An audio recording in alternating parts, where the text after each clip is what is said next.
Welcome to the Farside channel. This is our series on business owner challenges. Today I am chatting to Declan Williams of Let's Yak. Declan, thank you so much for joining us. Thank you for having me. It's such a pleasure. Tell me, I love the name Let's Yak, and I think it's very appropriate for an interview. What problem do you solve for your clients? What problem do we solve? So this is quite interesting because we've actually just pivoted to similar problem, but completely different customer segment. We originally wanted to solve a greater problem of education in South Africa, particularly with schools. So we wanted to be this online tutoring platform that was very specific to the South African education system. We wanted to do pre-recorded tutoring lessons that are centered around a community that tutor could create, and all of those resources would be up there centered around this community that this tutor has created. And it was all going to be very South African specific, curriculum specific, infrastructure specific, so you can download items, it's low data cost and so on. So that was the original problem, and it is still kind of our North Star. So we had this hypothesis that tutors were going to pave the way of innovation in South Africa. And we still believe that it is, and we want to help with that. But it's not necessarily that our hypothesis has been proven wrong. It's just that we haven't been able to prove it right. So, so basically what's happened is some corporate clients have come to us and they like our product and they've got a similar issue. However, they would use our platform differently. So now we've pivoted. So I could talk about this forever. Long story short is our prototype is what we call an LMS, a learner or learning management system. Now, if you speak to an educator or if an educator is listening to this, they probably just wanted to jump out of their skin.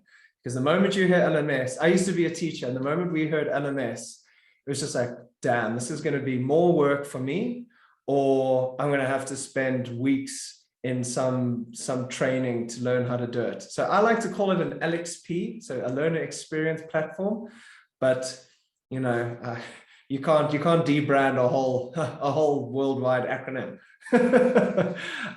So we're helping coaches and corporates put their short courses online and manage those communities, and as well as being a management platform for corporate structuring. And that's where we've pivoted towards at the moment. Okay. Well, I am the daughter of two teachers, and then I am a business owner. So I love both your ideas. I think both ideas are amazing because, as someone who was raised by teachers, I really strongly believe in education. Think it is definitely for a country like South Africa, the future. So I'm glad that you haven't lost your interest in your original plan. You might be taking a little detour, but I imagine that as a teacher yourself, you're going to head straight back there as soon as you can. 100%. But as a business owner, I love this idea of you using your platform to help coaches and businesses share their courses and their training, because that's something that we do battle with, is getting our knowledge out there, or from the other end of the spectrum is finding knowledge that you need. Definitely. And education is my kind of moral story is education is a team sport.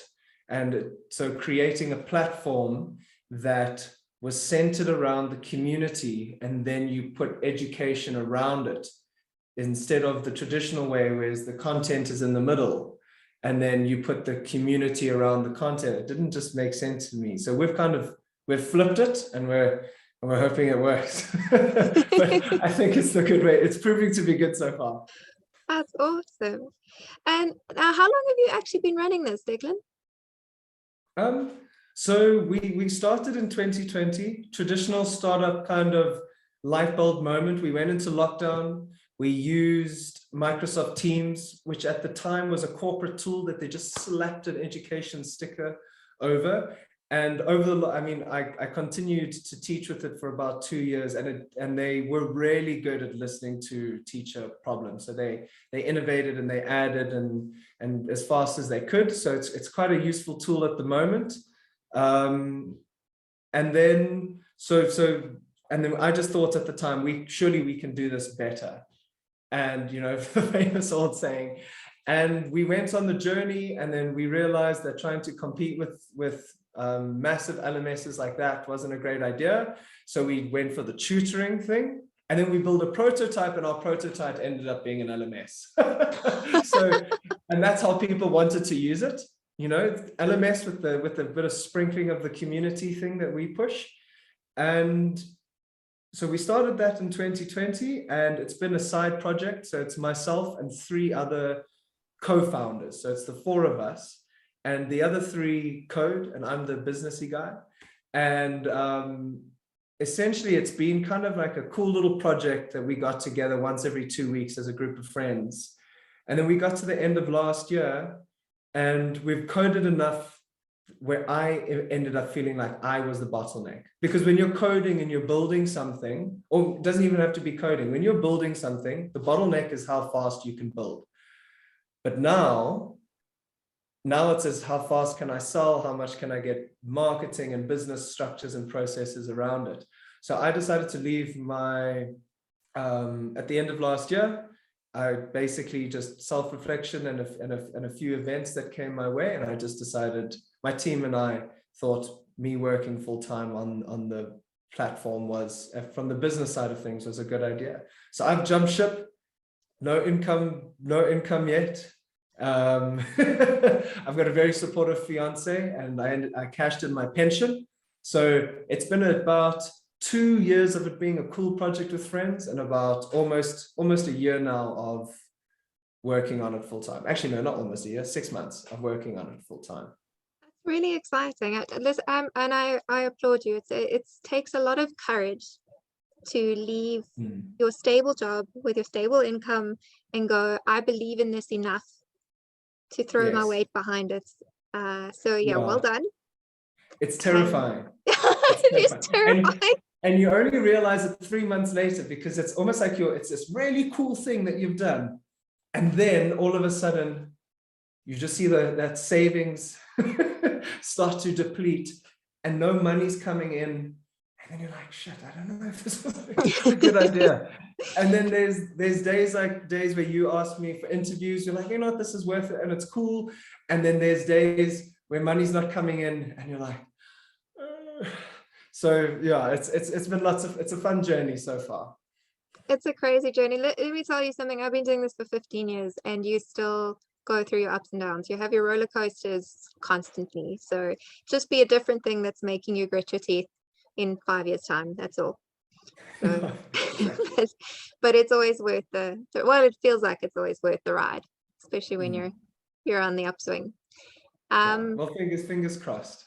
Yeah, well, it sounds like you're going in the right direction now for a bit of income if you're starting to support businesses and their training, and so it sounds like things are starting to go the right way for you in terms of building a little business, which is fantastic. I think I don't know if we'll be cash flow positive, but we'll have some money coming in from the beginning of next year. We have people lining up, so that's when we'll be ready. That's very exciting. So tell me, along this journey, because you went from being a teacher, so you're not necessarily ready for business ownership, and you've gone through quite a few learning curves by the sounds of things. But which was your biggest, or what do you feel has been your biggest challenge in running this little business? Biggest challenge. So, I feel like this is going to be such a cliche, but it's always resources. It's so easy to say that money will solve problems, because they will. Like right now is the only time where I have felt, holy cow, we need money, because we've got these customers coming up and we might not be ready. And money would allow a co-founder of mine to work and code full time. So that's at the moment, what I'm going through is a little bit of and I think that's a question that might come up a little later, but it's that funding of finding time to code and meet customer requirements. The most difficult, so what was the question again? What have I learned? Your biggest challenge. The biggest challenge. So recently it was finding my pricing model. I've started the pricing model for Let's Yak in November, October last year, and I've only just managed to send out one that I'm happy with now, because it constantly changes. And especially when you're in an industry that going from a teacher, you're not exposed to these things. First of all, you're very, I'm an economics and a business teacher. I can teach accounting, but I wouldn't recommend anyone hires me to teach accounting. If anyone's listening. But so I understand things from a business point of view, an academic point of view is what I mean. And then coming into the industry and seeing what you teach being in the real world is quite cool. But then also having an academic approach to things, you're going to lose very fast, because nothing works out the way it does in your book. So putting together those pricing and financial models took me and I'm not an Excel whiz either. So I'm not a whiz now, but I'm significantly better. So putting that together, and I reiterated and I learned things, and just for example, up until about 4 months ago, we thought that Google and Apple's app stores took 30% of our profit. So we've been trying to figure out how to be a competitive pricing product with things like Google Classroom and Microsoft Teams and Moodle and so on, and Slack. And not that I think they're competitors of ours, but we're very similar. So how I was racking my brain thinking about how on earth are my competitors pricing at this point and on the App Store, and then all of a sudden it turns out that there's some not a workaround, but basically none of those apps finances go through the App Store, and immediately we got a 30% advantage by getting rid of that. So that was the biggest challenge recently that I faced. But I think primarily our biggest challenge is understanding feedback from users. So from day one, we had our users in the app. They ranged from 14-year-old boys and girls, which I'm very lucky to have had access to, from 2 schools. I put all my coaching programs on it, and you just ask what they think. And then also eventually I got some teachers on it. I eventually got a school who's currently using it right now, and the University of Johannesburg, their business management lecturer is beta testing it for me. So some real cool names and real cool people, but nothing beats paying customer feedback. So when you're getting feedback from people who you've given it to free and said, listen, use it and tell me what you think. The biggest thing for me was how do you filter the information for what it really is? So all these people are like, well, you've given it to me for free. I know you in some way.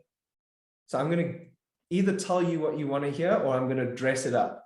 Yeah. Right. Yeah. So how do you filter that information was probably the first 2 years of figuring that out. And then also realizing that you can't build every feature that people suggest. Like we still have voice notes, but it's our most requested feature.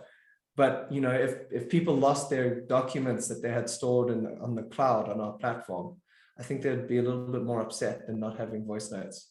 So figuring out what to build and when has been, I think, our most consistent challenge, especially with only 3 coders who code part-time for free. Yeah. And that's an interesting one, because I've had a couple of discussions with people recently with the interviews and the Farside Builder. We got weekly training, and it seems to be a common thread that's coming up is people saying listening to your customer is so important, because as business owners we get very caught up in solving the problem we can see, and we know it's there. We know there's a problem. We know that we can solve that particular thing and we've got the solution. But your customer might not see it the same way.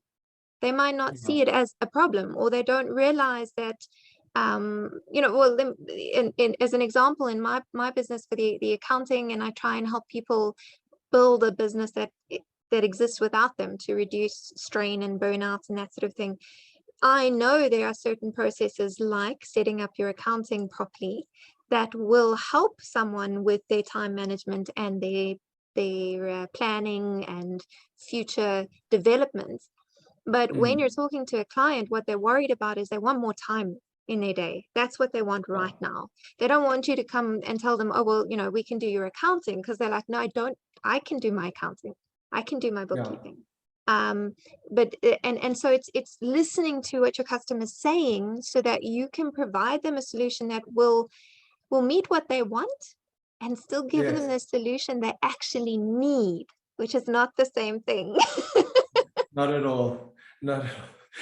And when you have a product like Let's something that I did a marketing degree, and something that is really, there's only one thing that I really remember from it, and it's and it's stuck with me for a while, is we studied cereal, and who do you market to when you sell cereal? And that is also where Let's is doing its biggest learning curve. Is if we were in the education realm, and I'm doing a little bit of work for a tech startup that's also in the education space, just to start getting an income. I started last month. But essentially, what's the word? There's a user and a customer. So the customer is the parent, right? But the user is the child, right? So when you are marketing to parents for cereal, you tell them that there's 9 vitamins, there's this, there's fiber and iron and all that great stuff. But actually what that's there to do is to make the parents feel a little bit better about themselves about buying this sugar-coated processed food. But who does the decision-making is the parent or the child who's kicking and screaming because they saw the Frosty the Tiger on TV, and it looked like a really cool, nice cereal to buy. So you've also kind of got to take that into account, as if you're targeting someone who's buying for someone else, who are you listening to? So we listened to the kids because we knew that we were building an education platform. So what would make learning online more fun? And what would make teaching easier? Because the parent actually doesn't care what the platform does, even though they're paying for it. As long as their kid is happy and the teacher's able to disseminate information properly. And those two that I just mentioned aren't paying for it, it's the parent. So I think that was a big learning curve in that sense of understanding your customer. Is your customer just needs to be happy with what they've got, and then the users are the ones that are actually using it. That's actually a really good point, because you're right. It's not, there are actually a lot of instances in life where the person you're selling to is not the same as the person who uses your product or your service. Even especially if you're a business to business service or solution, the CEO or the board is going to make a decision and buy from you, but their team is going to use your service or your solution. So that's a very interesting way of looking at things. I must say that's quite a good distinction to keep in mind as a business owner, is you've got to keep both sides happy, because you've got to sell to the one and they've got to feel like they got value for money and that it's working. And you've got to keep the other one engaged so that they enjoy using your product or using your service, and so that they tell the buyer that it was worthwhile. Precisely. Exactly. So, if you're providing accounting software, you're making life easier, you're generating statements easier, but you're also potentially creating happier employees because they have more time. And as we've become more remote work, people are working until their work is done. They're not working, they're not clocking in at 8 and clocking in and leaving at 5. They are doing their work for the day, whether that means they work for 2 hours or they work for 10, as long as their work is done, this is what the remote culture has created for us. So if your accounting software is making people the employees happier and more efficient, and the price point won't really matter to a certain degree, but then the CEO is getting more efficiency and so on. So who are you talking to? Mom and dad and the kids. So yeah, cereal is always my go-to. It's actually really good because it's easy to understand, cereal. Everyone eats it. There's different types. It appeals to different types of people. So it's a really good what's the word? Comparative. So Declan, last question. Oh, you're still with me? Seem to have frozen.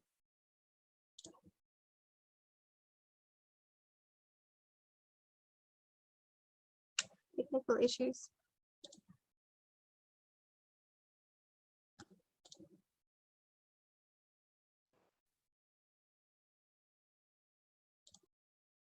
Sorry, Declan. Technical issues. So we back. No worries. We've started recording. Okay, good. Just gonna say, very last question to you actually is, what do you wish that you'd known when you started that you know now? What do I wish I had known I had started? So something that would have made it a little bit easier to get going had you known it sooner.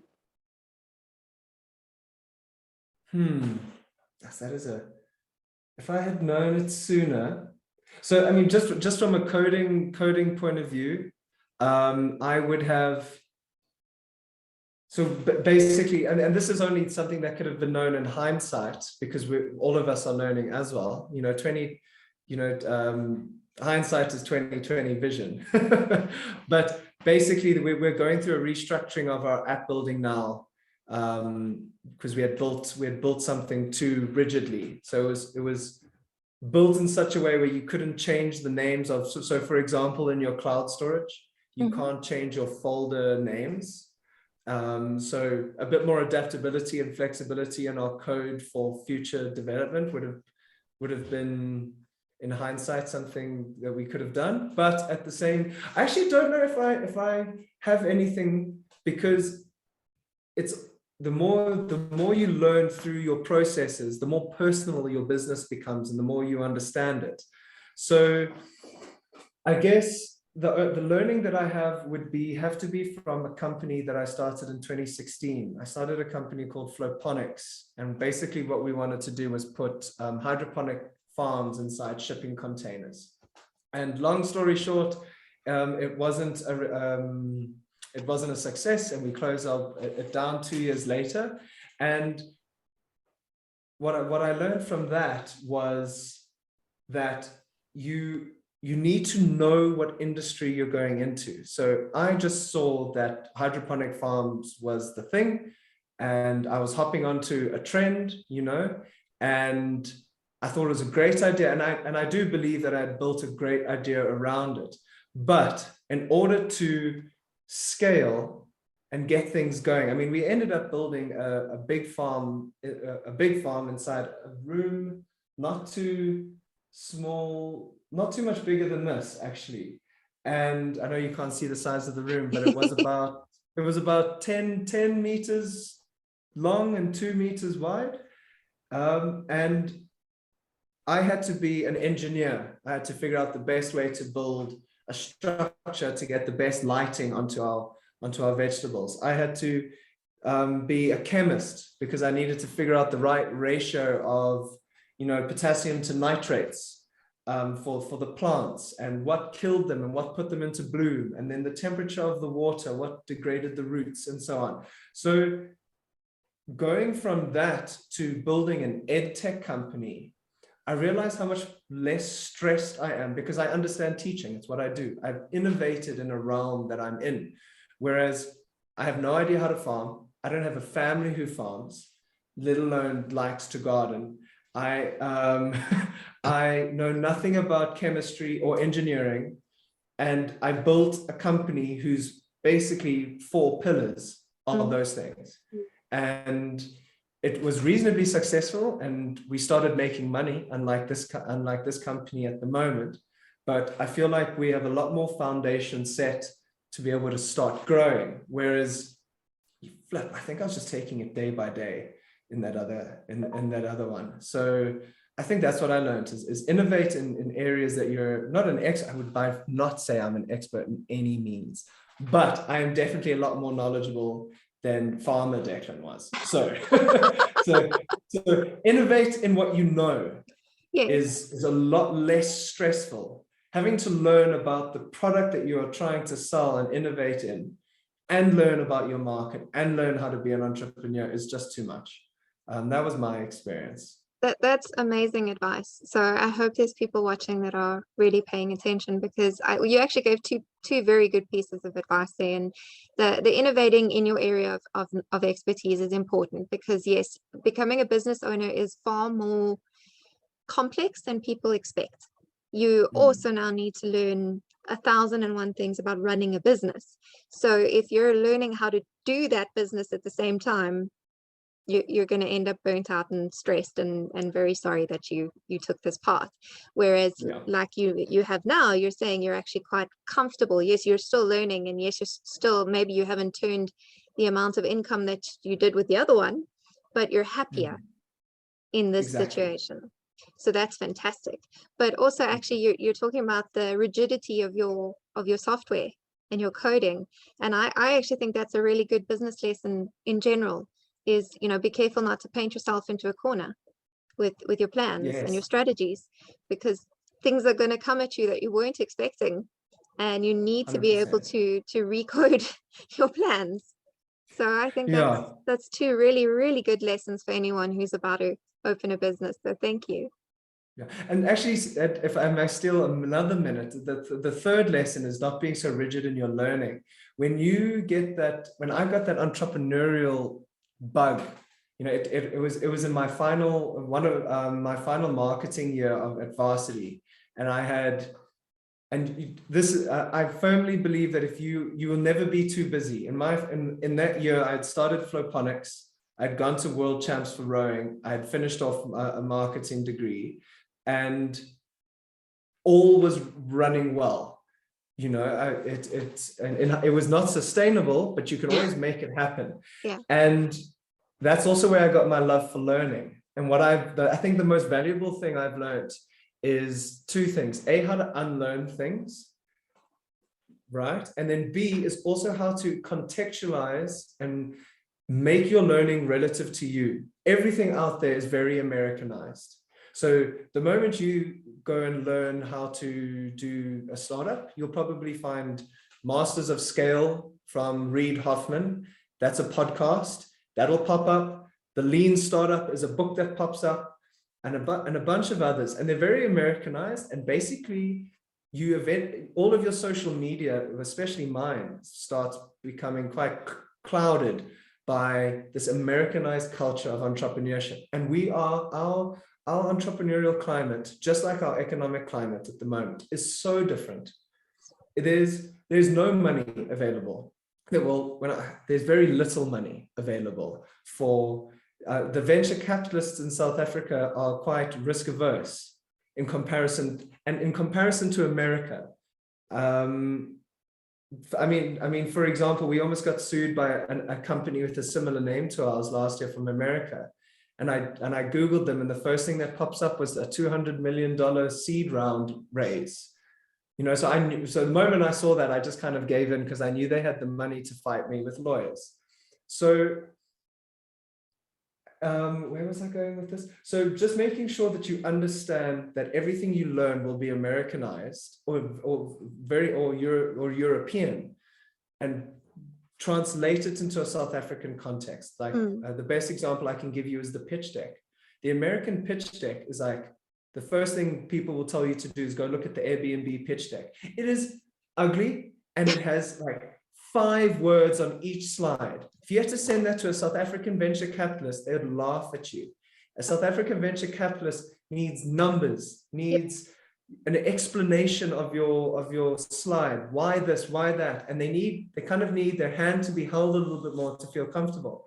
Whereas these American guys are seeing 100 pitches a day. It just needs to spark interest, and then they can get you to the next round. So that's the best example that I can give, is make sure that what you learn, A, you're ready to unlearn, and B, make it relative to your industry, to your country. And South Africa is very unique. So, you know, that is exceptionally valuable advice. You know, especially with, I've noticed it a lot with marketing. When you start learning about marketing, all the marketing gurus out there are American. Yes. And they do have a lot of good advice.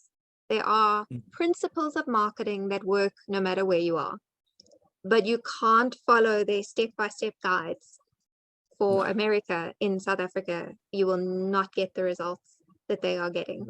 There's a different culture. There's a different way of dealing with money, with purchases, with services. So I think that's excellent advice, is remember where you are and who you are, and be true to your values and your ethos, instead of just absorbing someone else's because they did well.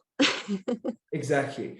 And it'll make you feel like you're a failure, because you see all of this unicorn stuff. Like, you know, I went from $1 in my garage to being a unicorn, and a unicorn in American context is from, I think it's from 100 million, or from $1 million to $1 billion in a year. That's what they define as a unicorn. I mean, that is ridiculous. And then they tell you how to do it. Like, awesome. All you need to do is ask people for lots of money.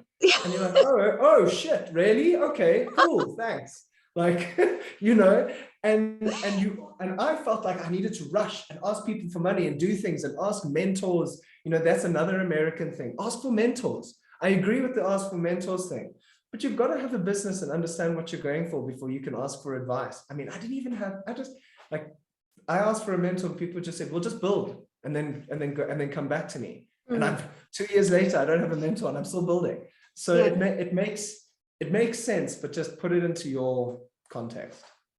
Yeah. And you need a mentor that works like you, or can at least understand your values and your vision.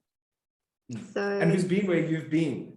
So the mentors that I asked were either, you know, I'm in the tech industry, but this guy was a risk management for mines, or was selling pre-made shakes, you know, and it's applicable, but it's not relative. So finding someone in your industry who's kind of been there is more important, I think.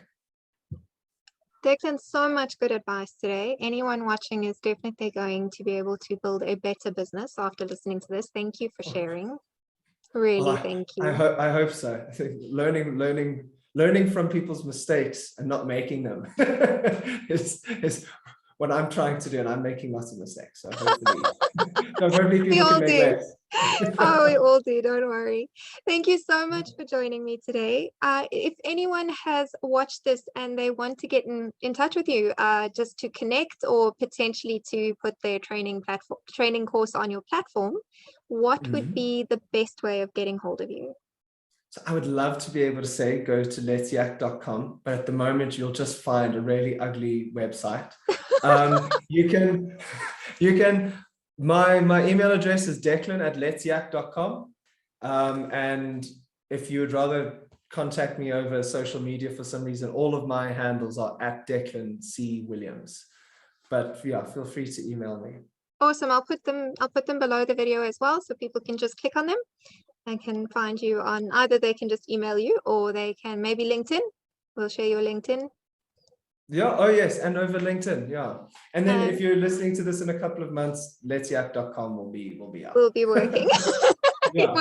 Awesome. Yeah. Fantastic. This was so much fun. Thank you so much for having me on. It's such a pleasure. Thank you very much. And we'll chat soon. Yes, we will. Thank you.